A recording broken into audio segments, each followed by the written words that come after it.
All right, welcome back to the e-commerce Operation Asia Summit. My name again is Max Henry from the Global Supply Chain Council. So we are going to be wrapping up today's event with our final speaker, who is with us, joining us from Tokyo in Japan. I'd like to welcome Keizo Ishii, who is the president of Tupperware in Japan. So he's the president of Tupperware brand Japan since February. Keizo is responsible for the entire operation for the Japan business.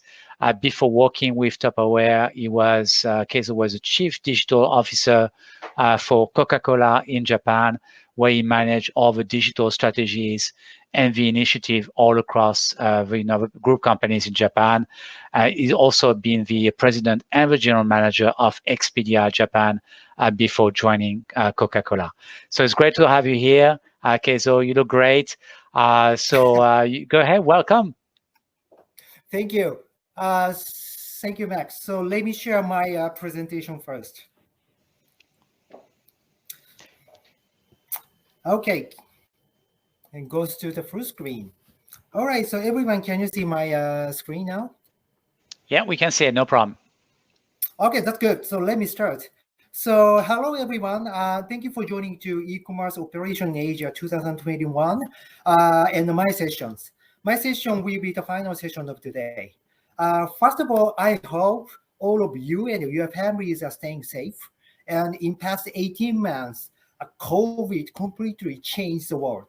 Penetration of e-commerce sales has been rapidly increased in many companies, and people are looking for the best solution for an e-commerce operation. So this e-commerce Operation Asia Summit will be the more important for everyone, and this event should be the future for all of us. Okay, so let's move to my main topic, which is how to start successful direct-to-consumer business. My topic is, it should be the very hot topic anywhere in the world. Many people know D2C is a very important initiative to develop and improve each company's business now, today, but not many people know how to do it. Actually, I don't know how to do it too, but I have some successful use cases. So let me share my successful use cases and the best practice today. And in my session, I hope I can tell you some fundamental approach to develop and improve your D2C from marketing side and also the operational side. So let me start my presentation. All right, so before going to the presentation, let me introduce my companies and myself. My company is Tupperware. We started the business 75 years ago in the US. Our headquarters is Orlando, Florida. Mainly we are selling the kitchenware and the life goods product, and our plastic container product should be very famous for many of you. Japan office was established 58 years ago, 8 years before I born.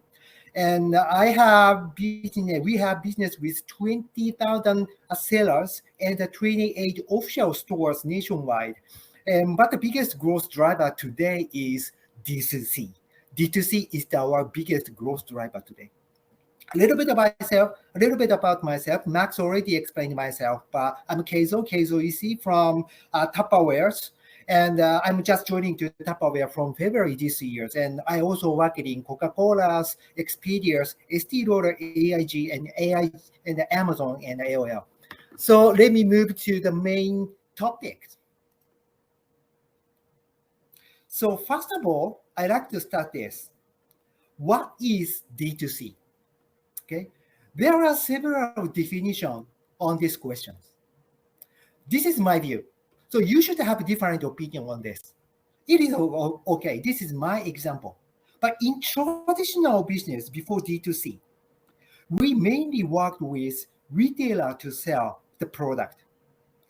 Many companies called retailers as customers. Right? In the meantime, to improve our brand awareness and to reach brand message to end consumers, we always depended on existing media, like mass media, like TVs, to deliver the brand message to end consumers. On the other hand, D2C. D2C business model is different from traditional business model, which we have worked on before. For product, we will never use retailer to sell the product. Our brand.com is main store, main retail channel for us. Directly sell the product from your brand.com to end consumer. That is D2C. I know many companies do not have D2C logistic capabilities, also same with call centers, payment treatment, but to start D2C business, those fundamental capability need to be prepared with third-party vendors. I will talk about this later, but we should have solution to develop the D2C business without developing everything from scratch. Same with media approach. Your own media such as brand.com, email, SNS, and chat app account will be the main media to use. Your brand.com itself is your media, is your main media to use. And our brand.com will always be the center of your business. Okay, so let's move on to the next slide.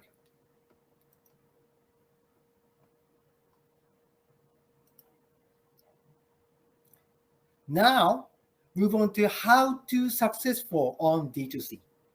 Okay, so in order to explain how to develop successful D2C business model, I divided the process with two parts, what and how. For what part, I focused on what is value proposition to differentiate your business from the others and competitors.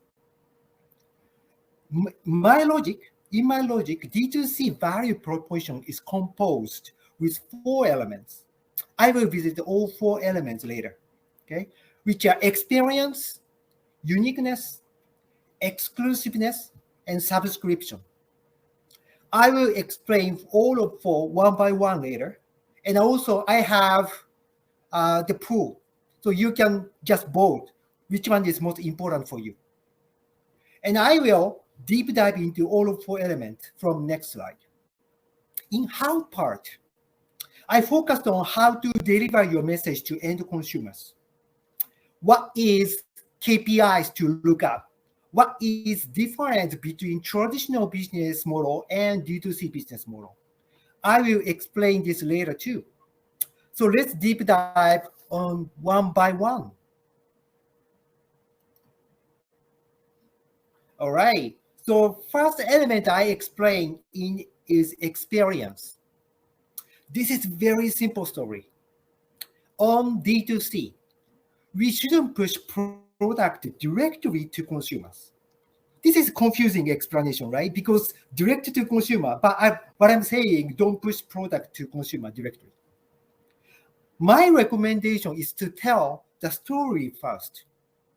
For example, if we try to sell cooking pan on D2C stores, we shouldn't push the cooking pan to consumer to say, hey, this is amazing cooking pan, you should buy it. This is a horrible message to consumers. The consumer do not have the way to check if the cooking pan is amazing or not. We cannot guarantee it. The customer cannot physically touch the product. My recommendation is to tell experience the customer can get through the cooking pan. This is just one idea, but if I need to sell the cooking pan now on Tupperware product D2C website, well, actually we are selling cooking pan. I will focus on life with cooking experience with this cooking pan. I may be focused on people do not cook much, maybe male customers in 20s, maybe. I have never cooked when I was in 90s, but when I was in 20 years old. But I said life with cooking will bring richer life, richer experience on your life. Now we have a chance to sell the product because we differentiate our cooking pan from the other cooking pan, because our cooking pan will produce the amazing experience instead of pushing the product directly to the consumers. So the real product of this is not cooking pan. The real product on this example is life with cooking. Sell the experience the consumer can get through the product. Experience behind the product is always the real product on D2C. This is the experience part. So this is the first element. So goes to the next element. Second element I explain will be uniqueness. The D2C products need to be differentiated from mass product. If customer can buy the product anywhere, there is no additional value on D2C shopping experience. People are always looking for only one product on internet. We cannot motivate customer to buy the product with same product with mass products. Actually, my previous company was Coca-Cola, and I was failed again. Try to sell the same product from the supermarket product and the convenience stores product, but people never come to Coca-Cola website to buy it because people can buy anywhere from Amazon, from supermarket, from 7-Elevens, right? But we need to differentiate from the mass product. We always use customized and personalized approach for this. When I worked in Estee Lauder company, this is one of the best case I had. We provided engraving service on our lipstick products for DTC store only. Then customer can ask the engraving service, maybe putting their name on the lipstick, and they provide us the additional value on this. We customize and personalize lipstick product on D2C customer, and it was very successful. So this product is only one for you. Always create a huge value on the product and motivate the people to buy your D2C product. Let's move on to third element, exclusiveness. Exclusiveness is one of the most important part of D2C business. But the people are using large online platforms to shop something on internet. Amazon, Alibaba, eBay, iTunes, or other big local platforms are in each of your market. But those websites will be the biggest competitor to your D2C business. They have anything people want. Product lineup is huge. So those websites will be the biggest competitor for us. To fight against those giants, we need to have clear reason why the customer buy the product from your D2C stores, not from Amazon or Alibaba. Then we need exclusiveness. Many companies provide D2C exclusive products. Dell or HP has D2C exclusive model for their notebook PC. Early launch on D2C will be another exclusive. If we launch the new product a week earlier than other stores, it can be the amazing exclusiveness for D2C. D2C special offer may be with special gateways attached for D2C customer only. It is another exclusiveness. What about time limited offer? Special 10% off for D2C only for time limited. Those create exclusiveness and clear reason why customers like to buy your product from your D2C shop. Then move on to the final elements. The final element is subscription. Well, you can replace subscription with retention instead, maybe, but it depends on your product and services to sell. The reason why I focused on this is profitability from the existing customer business. The expense ratio on your customer acquisition is always very expensive.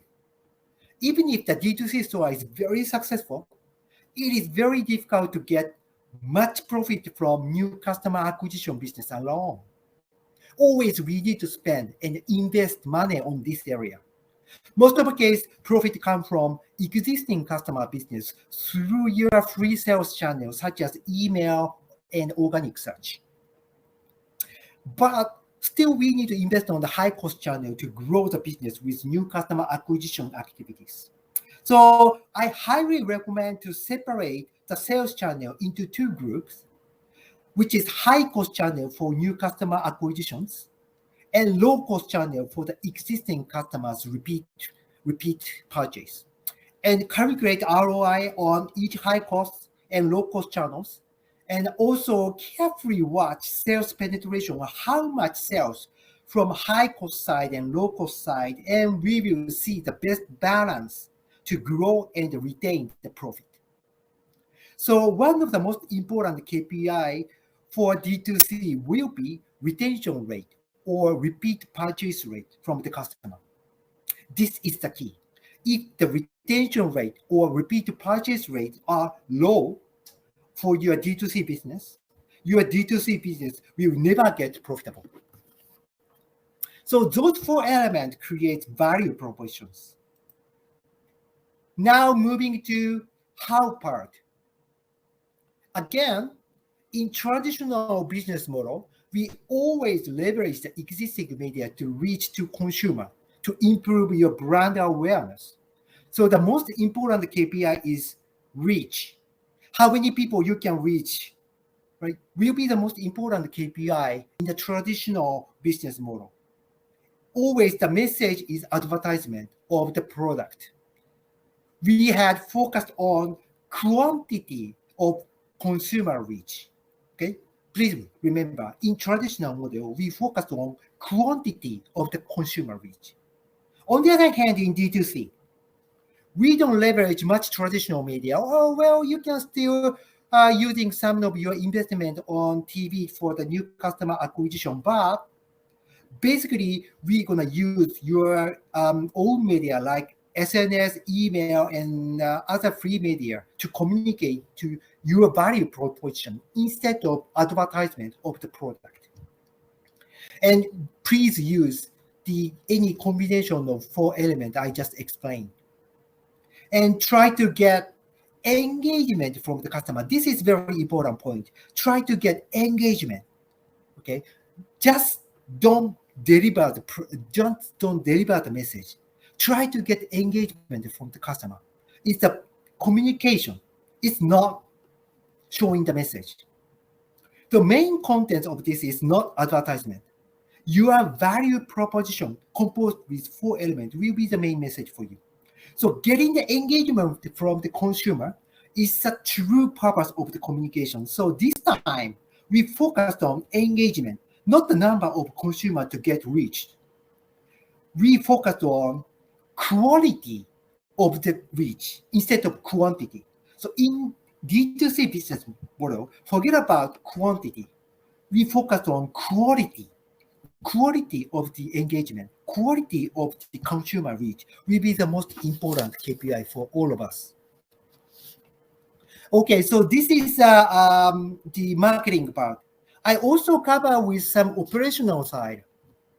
Okay, as I mentioned in the first slide, most of the companies do not have D2C operation capability such as supply chain and CRM. So I like to explain what we need to prepare technical requirement to start D2C. Basically, we need to have completed flowchart for three things: the product, data, and cash. The first component we need to develop is logistics, because how to deliver the product to consumer will be the key capability to start D2C. We need to have this capability to start D2C. So in logistic area, we need to prepare warehouse management systems and third-party partners and the shipping partners and data interface and last mile solution too. So, but most of the case, if you find a good third-party partner, they will leverage their system for your D2C and will charge monthly basis without big initial development cost. They always have real good product to leverage for your D2C. Second component is data. We need to identify who purchased what kind of complaint they had, what kind of product are recommended products for next purchase for the existing customer. Again, this data is very important. And in the previous session, last year's session, I explained about how to leverage data. So if you have access to the last year's session, you can find out how to leverage data. But they ask third-party vendor again to provide some solutions. Always like a call centers or always call centers vendor always have a good partnership with like a service vendor for the data management. So ask their call centers partner. Then finally, cash. One of the shortcuts to boost sales for your D2C is payment option. The more we have option for the payment, the more we have opportunity to grow your D2C business. So find good payment providers partner and cross-workly with your finance team and how to connect with SAPs and other systems to recognize sales and cash. And this is always complicated. Sometimes B2B companies do not have capability to book and sales recognition on daily basis. Or your SAP system only available for the monthly recognition. So maybe you should ask the payment provider to hold the sales data and give us the monthly basis. So we need to talk about those things with the payment providers. But if you have product flow, data flow, and cash flow, you are completed to start D2C. So this is the operation we need to start. Then finally, final slide for us. This is my 4x3 ecosystem. So you can customize for your business, but this can be the good start line to discuss. Okay, value proposition by components. Then what kind of value proposition you can provide for each component. On experience line, what kind of value you can provide from the experience for your customer or logistic area, on data treatment area, and cash and payment area. You can do the same for uniqueness, exclusiveness, and subscription. This chart will differentiate your D2C business from the others and making your D2C business very successful. I know you may have different idea, but let's start from this, and you can customize for your business this chart. You can customize this chart for your business. So that is all from my side today. Thank you for listening, and I will answer for your question. Back to you, Max.